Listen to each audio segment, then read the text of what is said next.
નવસારી જિલ્લામાં વહેલી સવારથી મતદાન શરૂ થયું હતું અને સ્થાનિક સ્વરાજ્યની સંસ્થાઓના શાસકો પસંદ કરવા માટે મતદારો મતદાન કેન્દ્રો પર ઉમટી પડ્યા હતા।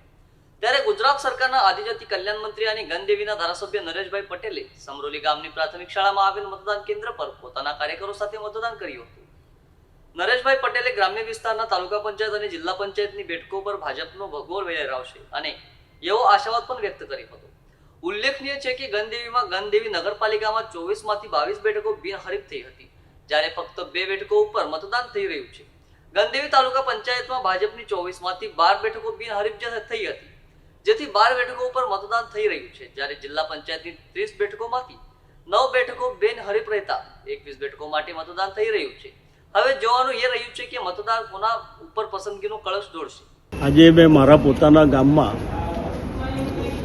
મજી ગામની પ્રાથમિક શાળામાં મારું મતદાન મથક ઉપર પોતે મતદાન કર્યું છે અને બધા જ લોકોને હું નમ્ર અપીલ કરું છું કે લોકશાહી પર્વ સમજીને બધાનું જ દાયિત્વ બને, ફરજ બને અને વધુમાં વધુ મતદાન કરવા માટે બધા જ લોકોએ આવવું જોઈએ અને મતદાન કરવું જ જોઈએ। તો જ સાચા એક લોકશાહી પર્વને આપણે આપણું યોગદાન આપેલું ગણાય।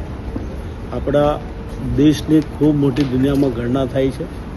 140 કરોડ જનતા જ્યારે આ દેશની અંદર જ્યારે રહેતી હોય છે, ત્યારે આપણા જેટલી મોટી લોકશાહી મને લાગે ત્યાં સુધી પૂરા વર્લ્ડની અંદર નથી, જેથી આપણે બધા લોકોએ મતદાન કરીને આ પર્વને યોગદાન આપવું જોઈએ। ધન્યવાદ।